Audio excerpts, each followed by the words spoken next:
Welcome to my nutrition seminar and cooking demo. I will be talking about the liver today, and if not, you need a detox diet.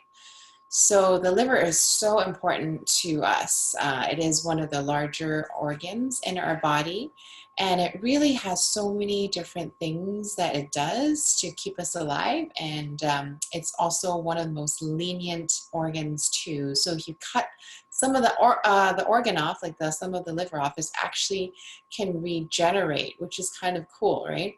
And I thought that was a really interesting thing to learn about when I was in the hospital doing my rotations. I also did some surgical rotations in the OR, and I watched the doctors just cut away some of the liver because there was some parts that had a cancerous cell in it. And then they said that the liver can regenerate, and it's good that that they can catch it in time and have that surgery on the patient. So welcome to Digga Tuesdays on ConnecTra Live, and I'm Renee. I'm a registered dietitian in Vancouver, BC. And this is my kitchen. We're going to be doing a little bit of a lecture also, as after that we're going to do a cooking demo. So I'm going to share my screen right now, and we can dive right into it. So if those of you who have questions, you can also write it in the comment section, or you can email me at info@truenosh.com. I'm a registered dietitian in Vancouver, BC. I have a master's in clinical nutrition, and I run a company called True Nosh. It is a company, a food line that we don't use any sugar in our production. We only use fruits and vegetables, and it also happens to be a gluten-free and plant-based line too. So check us out, and I'm very excited to share recipes and cooking tips. And also I'd love you to share cooking tips with me also. So liver, very important. Well, why we're talking about the liver? Well, it has a lot of functions, and a few here are listed, and it breaks down carbs in our diet. So therefore it makes glucose, and also it helps detoxify the body as well. And it's very close to other organs like the stomach and the gallbladder. And liver also stores some nutrients and also makes bile that is necessary to digest food and help us absorb the nutrients in the food properly, especially fat. And in a previous session of mine, you guys know that fat is very important for other bodily functions. It also makes up the cells of our body because of the phospholipids of the cells. And it gives us energy, and also you need fat to absorb certain vitamins like the A, D, E, and K, and certain minerals. So the liver is important for that. And with that being said, though, fatty liver is also a disease that we need to avoid, and I'll talk about that why. It is a liver disease. So if you don't know that there are 100 liver disease caused by a variety of factors, including viruses, toxins, genetics, alcohol, and other causes. So that's why we want to focus on the liver today.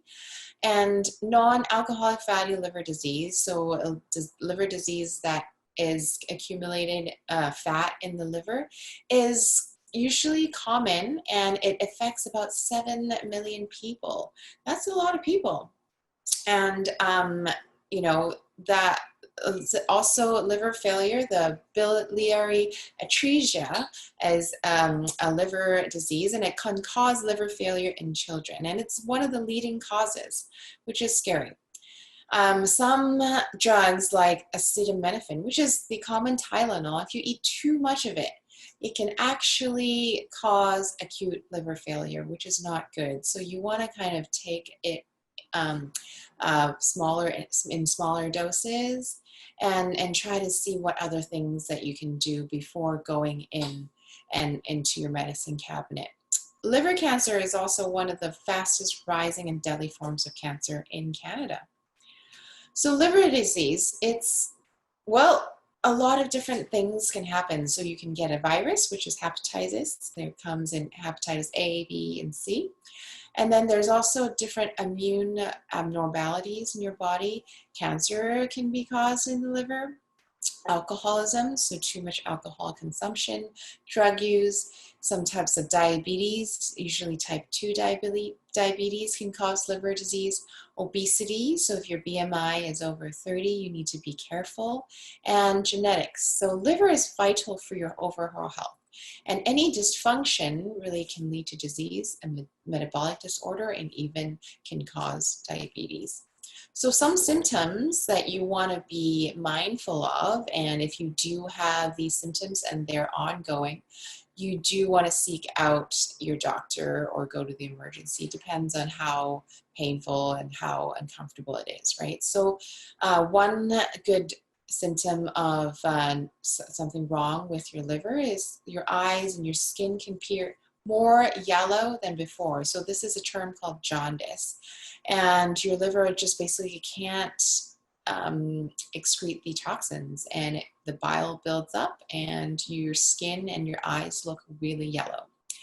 And there's abdominal pain and swelling. That's a symptom of liver disease, although there could be symptoms for a lot of different things also. Swelling the legs and ankles, yes, so water accumulation. Itchy skin, like I'm talking about really itchy skin that you can't seem to get rid of. And if you're in the bathroom and you urinate, your urine just looks very, very dark, and it's kind of an abnormal dark. And if you go to the bathroom, your stool looks pretty pale in color, like more almost chalky, then there could be something wrong with your liver. And if you're always tired, can't seem to get out of bed, can't seem to be excited to do anything, and if you have some symptoms of nausea, vomiting, loss of appetite, you don't want to eat anything. I'm talking about like prolonged symptoms and not just like 1 or 2 days, right? And then if you bruise super easily, like, just somebody touching you, and that can cause a discoloration in your skin already, you want to be careful and mindful in keeping your symptoms in control, and you want to, seek out a doctor when they don't subside. A lot of people wonder what sort of labs doctor requests when you go to the doctor and get a blood test. So I listed a few here. It's a little bit complicated, but take your time in looking at these. So if you look at your lab tests, and if the doctor is concerned about your liver, he or she will recommend you to get these labs when you go to get your normal blood checkup, right? So bilirubin is usually produced in a normal breakdown of your red blood cells. So your red blood cells have a cycle of around 180 days, around like 3-ish months, and it passes through the liver and then excreted in the stool. If you have high levels of bilirubin, it can cause jaundice, and it might indicate some damage in the liver, or it could be another disease or certain types of anemia. Albumin is another lab marker that your doctor requests. It is a protein that's made in the liver, and if you have lower levels of albumin, you can indicate that there's some liver damage or some other types of disease.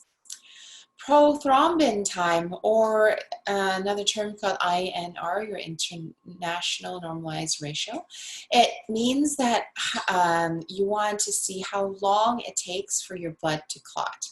And if you need that time, more time, they could mean that your liver is, needs a little bit of TLC. And, it could be indicating that there's some sort of damage. And you could also indicate that you're taking a certain type of drugs that causes your blood to be thinned out. So some people might be on warfarin, and your prothrombin time may increase. So you want to be talking to your doctor about that as well. And then some enzymes. So to check for inflammation in your liver, your doctor might request a few of these done. So your ALT, your AST or your GGT.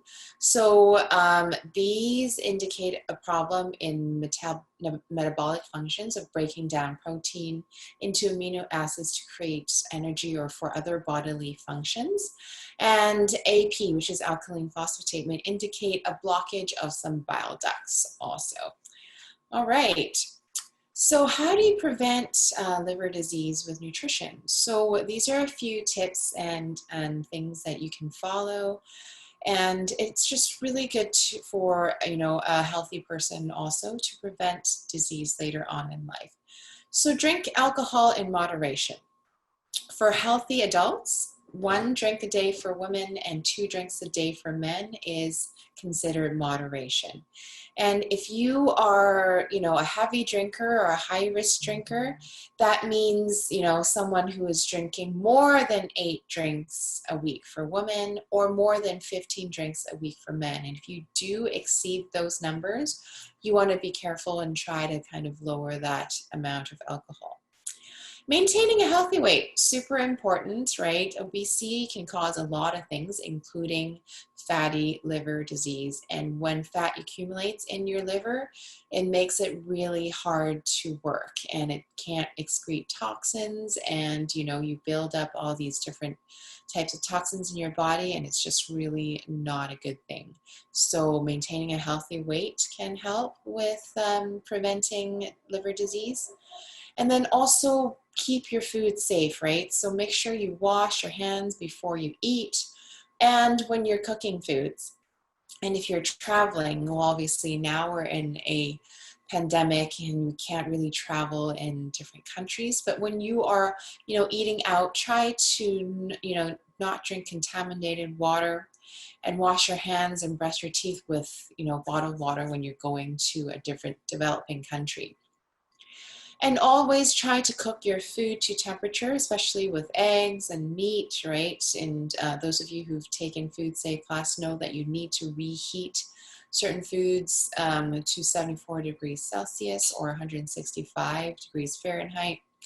Use, you know, your time wisely. Try not to keep things out in the open for more than an hour or 2 at a time. And if you do, you know, make sure you reheat that really, really well. And use medications wisely, right? As we said, Tylenol is a non-prescription drug, but it can also cause liver disease when you're taking it in high doses. Don't mix medications with alcohol. That's always a no-no. And talk to your doctor before making any, you know, herbal supplements and mixing that with your prescription drugs, because they can always cause some sort of conflict, and you don't want that to happen when you don't know what sort of conflicts and interactions herbal supplements or other supplements can be when you are taking prescription medications. And then try to get vaccinated before traveling, right? Contracting hepatitis is not fun. And you always want to go get vaccines before you travel to a developing country to make sure that you don't get diseases and viruses like hepatitis. So how do we promote liver health? Some studies include drinking coffee. And some studies have shown drinking coffee actually protects your liver from diseases, and even those who already have problems with their liver, they can see a decrease in inflammation and increase in levels of an antioxidant in your body called glutathione. Tea. A lot of tea drinkers in Asia, black tea and green tea. In a large Japanese study, they found drinking 5 to 10 cups a day, which is quite a lot, can improve blood markers of your liver health. And both black and green tea can improve enzymes and fat levels in your liver. However, if you are taking a supplement like a green tea extract, and that is super concentrated, and with any supplement, you want to be careful and mindful. This is a lot for your body to take, and it might actually be a reverse on your health and actually cause liver damage. So I urge you to just use tea leaves instead of going, you know, above and beyond to get the green tea extract. Grapefruit, grape seeds, some berries, leafy greens, and beets. These are all fruits and vegetables that are high in antioxidants. Your liver likes antioxidants because it helps the liver be protected of damage, and it can really help, you know, because the liver tracks and processes all your toxins in your body. And with antioxidants, it can protect the liver from damage from all these toxins that you're ingesting. It can actually improve your immune response and with these antioxidants. But a lot of these antioxidants and fruits and vegetables need to be studied more in humans, and there are a lot of animal studies, but you know, it's hard to get you know, more human studies to be published to confirm these results. But I always encourage people to increase their fruits and vegetable intake no matter what, because of the fiber, which is the next point that we're going to talk about. Oatmeal, whole grains, leafy greens, fruits and vegetables actually help your liver work at its optimal level. And with the fiber, you also need to remember to drink lots of water, because it absorbs water and helps you get rid of your toxins and waste a lot easier, and it also keeps your body hydrated, and it actually helps improve your liver function.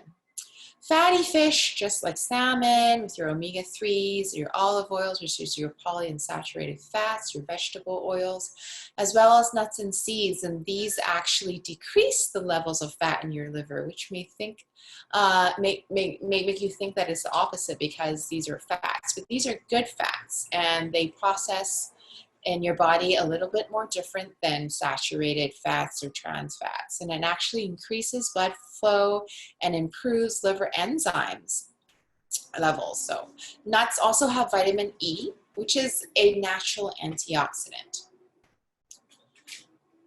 So physical activity, I can't urge everybody enough to do some exercise, and it doesn't mean heavy lifting. You don't have to sweat, you know, cats and dogs. You can really just do some stretching, some light yoga, go for a walk. You're moving your joints and helping your circulation, which in turn helps the elasticity of your blood vessels, and so they don't get hard. And it really is important as you age, because it helps prevent chronic diseases.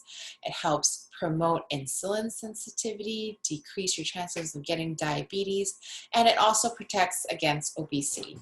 So exercise regularly. Try to, you know, keep up with maybe like join a walking or jogging group, you know, go on your bike, and when it's really nice and sunny out.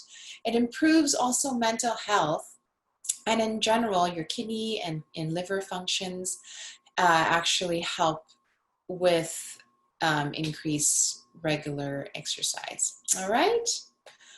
This slide I do go back to almost in every session, because I just really want to reiterate some of the things that we talked about previously in our other sessions. Lowering your stress, you know, try to take a meditation class online, get a massage, try to lower your caffeine intake when you are about to go to sleep. In the morning, it's fine because you need that jump start, no problem, but you know, the closer you get to your sleep, your bedtime, it doesn't really help when you're increasing that caffeine intake. And if you like coffee, try to go with the decaf in the afternoon. Laugh, you know, talk to your friend or some family member, and try to increase exercise. Getting enough sleep is important. It needs, you know, rest. You need rest to recover. And therefore, you know, you wake up refreshed after 7 to 8 hours. Eat slowly. Digestion is improved when you chew your food a little bit longer, and allows nutrients to be absorbed better when you chew things a little longer. And try to stay hydrated. And benefits the mucosal lining in your intestines, and actually helps the good bacteria thrive. And also your fiber that you eat every day needs the hydration to be able to work properly. And then mindful eating. Always ask yourself, if you're reaching for that cake or that cookie, are you actually hungry, or are you just bored, or you're just feeling down and you need a picker-upper? And you try to, incorporate other things in your daily life in order to, promote a healthy weight and decrease your processed foods, and just enjoy all the different colors of vegetables that are available in your farmers markets, and support your local farmers. Read your labels. Anytime you go to a supermarket, make sure you turn the food and look at the nutritional table, see how much sugar there is, how much sodium there is, how much fiber there is. I usually tell my clients, do not buy that package if there's not at least 3 grams of fiber per serving. And then cook more at home, experiment with different foods and spices. You can really do a lot in your kitchen and just have some fun. And this is our last slide. So maintaining health is not just one pill or a food item or one lab result or just one exercise. Really having an overall balanced diet, always trying to get in some exercises daily or every other day. Mindful eating are super important to not focus on just one thing, right? One nutrient is not going to break it or lose it, right? The overall lifestyle is what makes the biggest difference to your health. And you have to ask yourself, is this sustainable? Are you going to be able to do this day in and day out for years on end to keep your body healthy? And really, with doing that, you really don't need any detox juice or detox pill. You're just being mindful and eating wholesome foods, being hydrated, and that's really all you need to keep your liver healthy, because your liver is, and your kidneys, because we talked about kidneys the other times, your liver and your kidneys are 2 organs that help you detox already. You just have to be nice to these organs in order for your body to draw out toxins and excrete waste. Products that are labeled low fat might not be highly good for you, and might be highly processed because it contains also refined carbs and calories and other sugars and also sodium. So make sure you read your label and understand all the ingredients in the back of the package. Okay, all right, so things you can do to prevent disease is contact your local health authority, call 811, talk to your doctor, and HealthLink BC, the website is very helpful. And also if you want to, meet a dietitian and talk about some of your concerns, bcdietitians.ca is great resource to contact local dietitians that can help with your nutrition and food concerns. Okay. All right, so let's go back to the kitchen and we can start cooking. So is there any questions in the Facebook Live that I need to address right now, or any of the attendees? If not, then we're gonna go into the kitchen and start making some yum food. So today I want to show you how to make some latkes, but instead of potatoes, we're going to use some zucchini, because zucchinis are a summer vegetable, and I bought this gigantic zucchini that I have not been able to finish all by myself, so I've been trying to eat it in little segments. And then we're going to make some kale chips, which are really fun snack to snack on, and it's crispy. So before anything, I'm going to turn on my oven. So this is a toaster oven. You can use a toaster oven or your regular oven, because today we're not doing too much kale. You don't really honestly need that big of an oven and to use that much energy. So these stems for the kale, keep them. I love to use this to make fried rice, and they're super crunchy. And they're super fibrous, and don't throw these kale stems away. What you want to do is to rip the kale into bite-sized pieces, right, in chip form.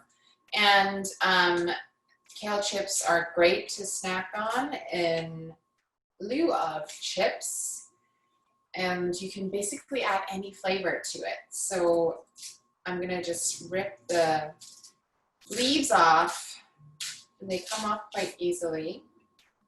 And then these are really big, and kale is also super easy to grow in your garden. So go out and get some seeds and just plant some kale, and you will thank me. Okay, so an easy way to just grab the leaves off is using your fingers, and you just kind of rip off. These are like the bite-sized pieces, and when they turn into chips, they shrink a little bit, so you just have to, you know, rip a little bit larger pieces because you know they shrink. But they don't shrink too much.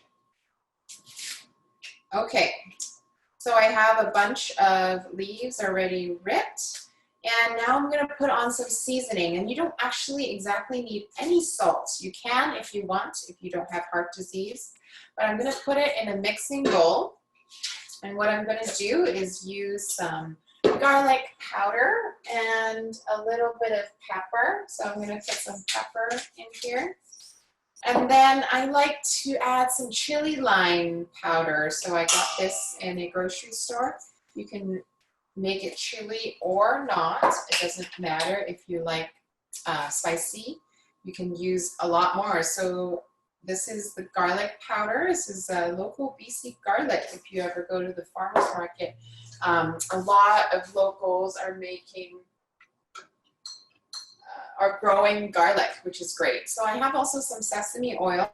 So just a little drizzle on top of the kale, like about a tablespoon worth. And then now you don't even have to use your hands. You can use some tongs and just toss it around. So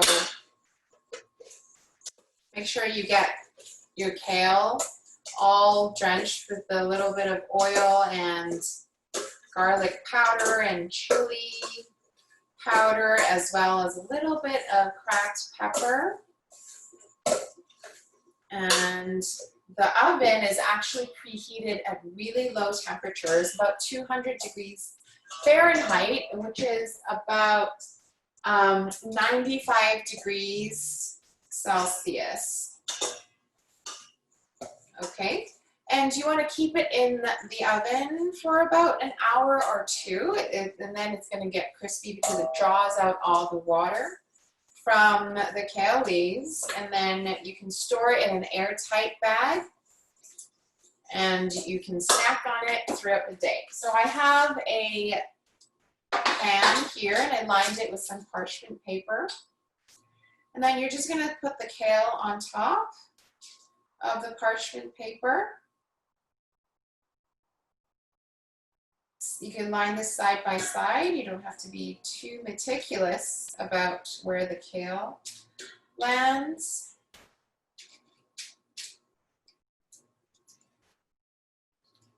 And then you can also do this before you go to bed. And in the morning, you'll have kale chips. So if you go to bed, you want to turn the oven on super low, right? And it can be in the dehydrator also for a couple hours to dehydrate all the water from the kale. Okay, so all that fit on my tray, and now I'm going to put it in the oven for about 2 hours. I'm going to forget about it. I'm going to set a timer though on my phone, and then it will remind me to come and get it when it is ready. All right. So our second menu item, our recipe, is some zucchini latkes, or you know, pancakes. And usually latkes are made from potatoes, but I'm going to use some zucchini. So you need one of these or like vegetable shavers, and you're going to use the big side, right? And then you're just gonna shave it down. There's a lot of liquid in zucchini. So after you shave in a little bit, you want to squeeze out the water. You can put it in a cheesecloth and wring it out, or a really clean pillowcase. Or you can just use your fingers and squeeze that out into the sink. I don't know when I can finish this gigantic zucchini, but I will also be eating it for dinner. Zucchinis are great. I'm gonna make maybe zucchini bread. That would be fun.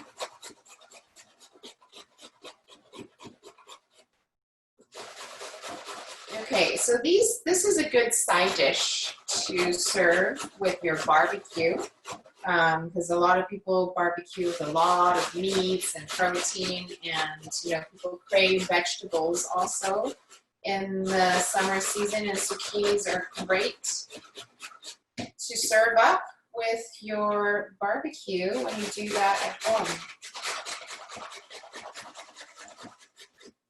All right, so I'm just going to stop it there. This is about 1.5 cups worth of zucchini, and I have a bowl here which I'm going to wring out the water. I'm going to separate it into 2 handfuls. You see how much water comes out of that zucchini? Okay, you want to get it as much as possible. And don't throw away this water. You can put it in soup, make in your smoothie as the liquid. All right, so if you don't wring out the water, it's fine too. It's just not going to be as crispy. Okay, so in another mixing bowl, I'm going to put the zucchini, the drier zucchini. And if you go to my website, there's actually a zucchini pizza recipe. Similar to this one we're making little pancakes. The pizza one is just a bigger version and with a little bit more cheese and garlic and oregano.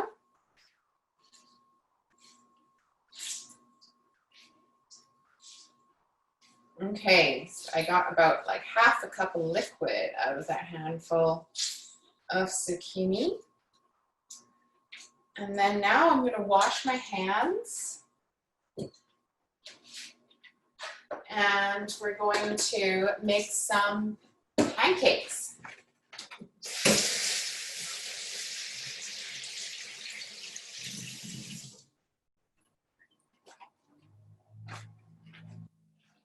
I have a little bit of Parmesan cheese here. I'm going to add about 1 tablespoon worth of Parmesan cheese in here. We have some chili powder. I love things a little bit spicy. And then the garlic powder, about 1 teaspoon worth of garlic powder, and then some cracked pepper. And then that's it. You're going to toss it around. This is about 1 cup of zucchini. I'm going to turn on my burner. I have a cast iron pan here.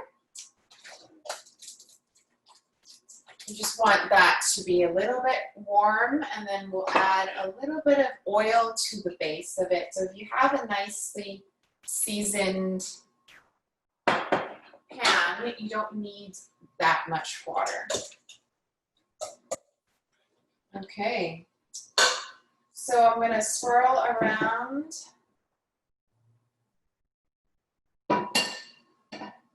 the oil.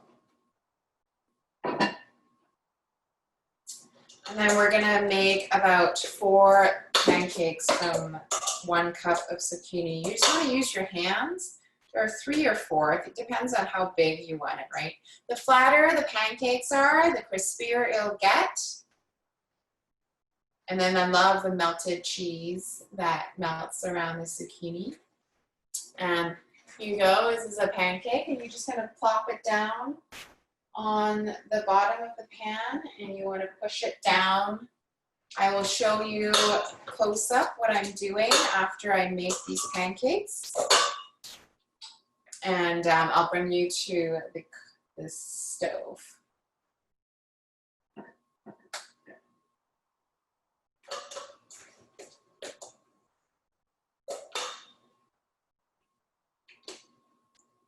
Okay, this is also fun to do with some kids or older family members.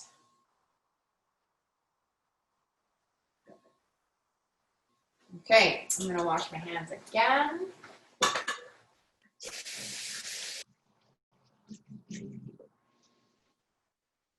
And we will bring you guys closer to my stove so you can see what the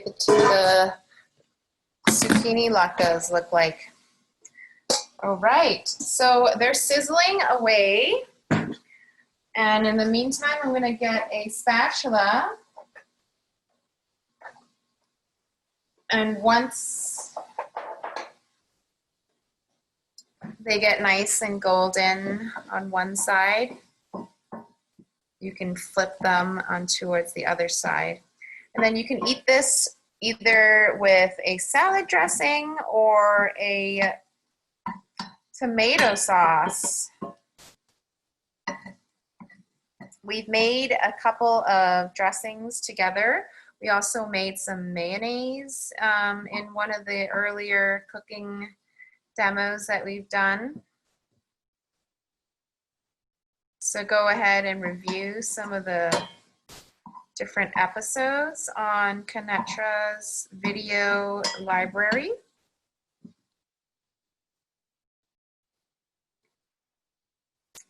And there we go. I'm just gonna forget about it for 2 minutes. I'm gonna also show you the kale chips that are in the oven here. And they're just gonna hang out. It's a very low temperature. You see it's 200 degrees Fahrenheit or about 90 degrees Celsius.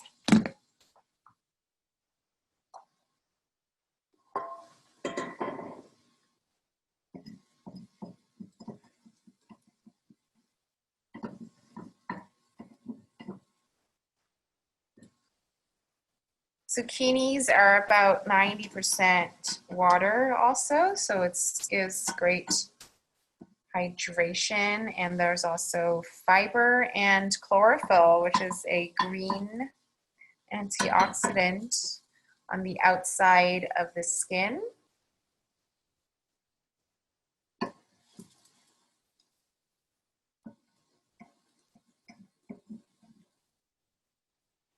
I can see some of the edges getting a little bit nice and golden brown. And once that happens, you can see if you can move the cake, and flip it. There we go. See how nice and golden brown this one is? Yeah. Not bad. And then you can serve it directly on the skillet. You know, that would be a nice presentation, or plop it on a plate and drizzle some nuts and seeds and some dressing or sauce on it to give it some texture.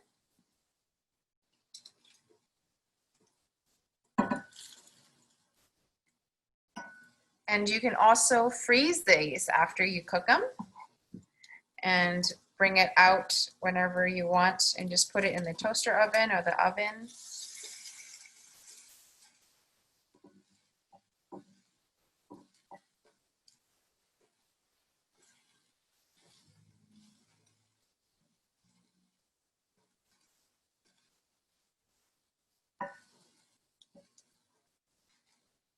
And these are great side dishes to eat.